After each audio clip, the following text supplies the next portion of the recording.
everybody. My name is Julia Mayo, and welcome to Newfound Reads. Newfound Reads is a YouTube series done by the Newfoundland and Labrador Public Libraries where I get a chance to talk to local authors or authors who write about local stuff. And today, I'm really excited to be welcoming my friend Dale Jarvis. Welcome, Dale. Hi, Yay! nice to Um, see you. Dale is a prolific writer and local personality. I like to call you a personality because you got such a big personality. Um, and his latest book is Place Names of Newfoundland and Labrador. Yay! And you very strategically timed the release of this book right before tourist season, which is really clever. Aren't you smart? Okay, so in regards to your new book, do you have a favorite place that you researched and you found out something really interesting and unusual about Oh my that you might gosh. not have known before? Yeah, I I've learned so much about places, because place names are one of those interesting things that we use all the time, town names, street names, names of neighborhoods, and they have a lot of information kind of encoded in them, but we honestly don't really stop very often to think about what those names mean or where those names come from. So all of the stories in the book were, to me, a little bit new anyway. But some of them were just really exciting to learn about. I really enjoyed all the place names that start with Saint something or other. Yeah. We have a lot of place names named after saints. And I love the saint ones because generally the saints have really interesting stories associated with them. And one that just kind of off the top of my head that sticks out was Saint Anthony on the Northern Peninsula. And if you're from that area, you call it Saint Anthony, and St. Saint Anthony, and Anthony. Saint Antony is actually kind of closer to the original pronunciation, because Saint Antony was a saint. And numerous kind of miracles associated to him. But I think it's appropriate that we have, kind of a town with a fishing history in Newfoundland named after Saint Anthony, because there's this great story about him going to a town in Italy and trying to preach the word, and no one would listen to him. And he said, well, if you're not going to listen to me, I'm going to go out and preach to the fish. And he went out and delivered a sermon to the fish in the river, and all the fish came and stuck their heads up so they could listen to Saint Anthony give his sermon. And there's a really great illustration in the book that's from a medieval woodcut of all these little fishes' heads sticking up out of the water, listening to Saint Anthony. And I could imagine that kind of happening in a Newfoundland folk tale. All the fish coming up to listen to Jack or something like that. We mispronounce things quite often, and so over time, pronunciations shift or languages shift. A lot of very early colonial names in Newfoundland have, a Portuguese or a Basque or a French origin, and so sometimes those pronunciations shift over time, or English speakers, as they come along later, mispronounce some of those things. So, yeah, Saint Shots is a really good example of this kind of mispronunciation. And we have a lot of place names in Newfoundland that are called ragged something or other, like Ragged Rocks or Ragged Shoals. And that's where the St. Shots comes from. It's from a French word, an old French word meaning ragged, chinch or chinchette. And over time, English speakers just heard that as Saint Shots. And so the name kind of evolved in its own way. We have lots of examples of that in the province of English speakers hearing one thing and reinterpreting French names. Bay d'Espoir is a really good example, the Yeah. most famous example of that, where the French name means Bay of Hope, and Bay d'Espoir, and then English speakers We hear it took as it and Bay made it sound really d'Espair, sad. which is the I don't want flip to go there. meaning. Yeah, we totally got that one wrong. And so I was trying to prepare for our conversation today, and I read something about James Cook when he was mapping out Newfoundland. Yeah. Apparently, had a really warped sense of humor, and named things weird names. So, like, there's a place called Nameless Cove. Yeah. And so, yeah, there's James Cook is one of the kind of these interesting figures. He was here as a surveyor in the 1700s, and um, both named a lot of places and also recorded a lot of names that had already existed. And because he was kind of this interesting historical figure, a lot of legends have also subsequently kind of been attached to Cook. Like, for example, there's a community out on the west coast in the Humber Valley called Lark Harbor, and the local legend is it's named after one of Cook's ships, which isn't actually true. It is named after a ship, but was an early ship, and Cook was just the one that kind of, used its Together. name and put it on a map.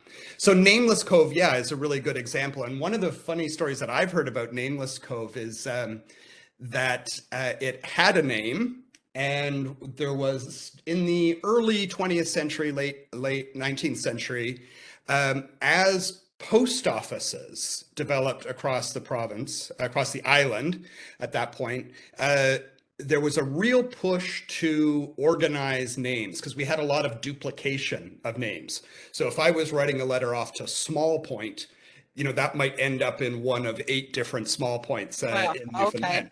So when it came time to register the name, this is the legend for Nameless Cove, they found that the next community over had stolen their name, that they had already registered the name Was that of their Savage Cove or community. Flowers Cove or?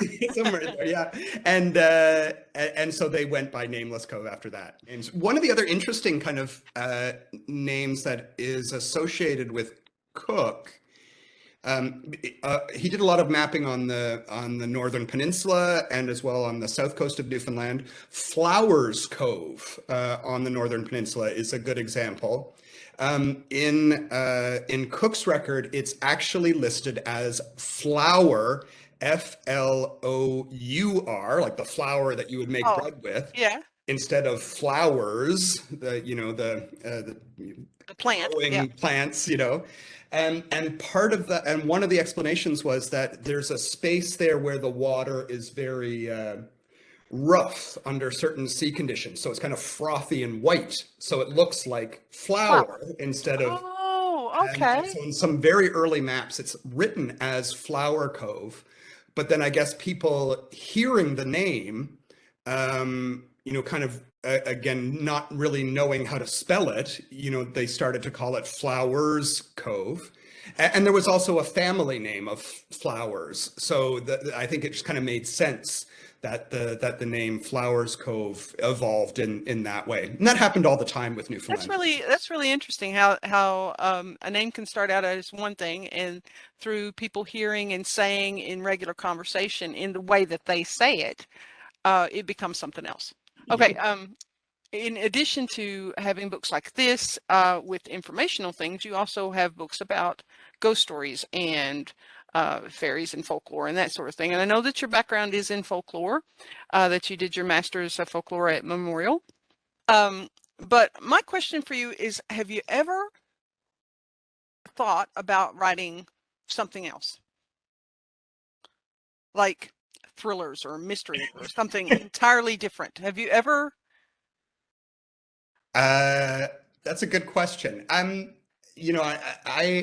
think it would be very hard for me to shift into writing a novel, writing that kind of fictional side of things, because I'm just so fascinated with, bringing these kind of interesting historical or folkloric stories to light.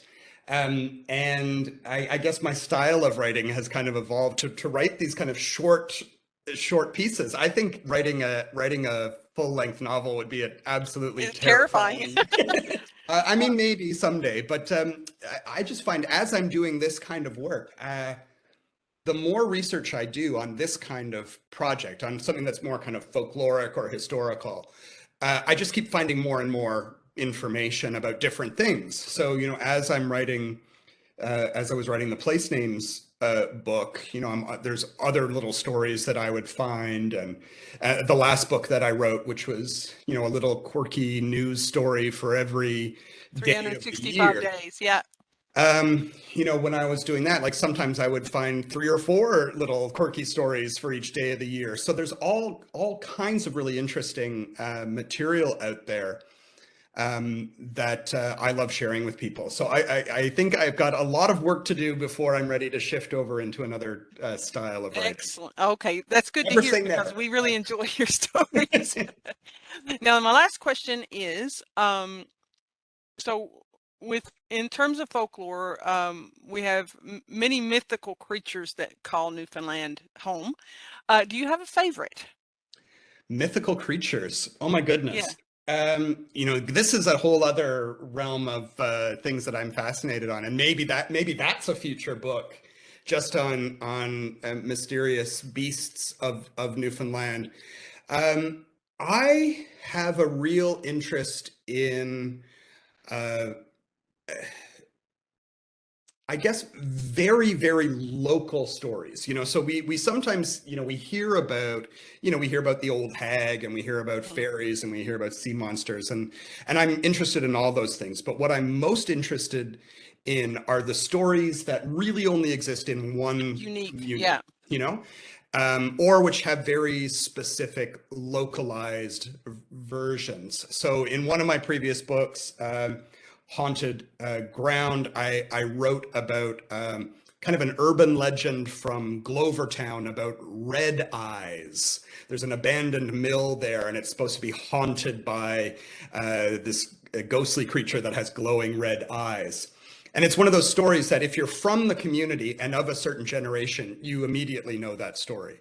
And if you're from outside the community, it's not something you necessarily ever would have heard before.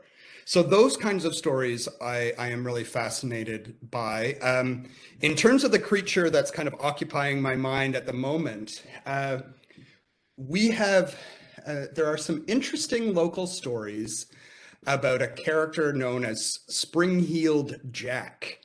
And Spring-Heeled I've Jack heard, was yeah, I've heard kind you of talk about him before. it was kind of a creature that was very, very famous in England, in London, and some other areas in England in the late Victorian period. And we have some of those stories here in Newfoundland as well.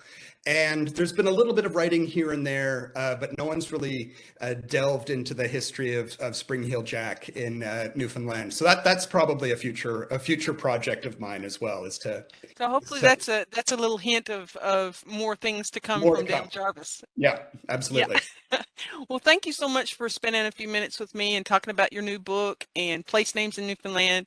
We look forward to seeing whatever else you decide to produce, whether it's folklore or fiction. And hopefully I'll see you at the library soon. You bet. Thank you.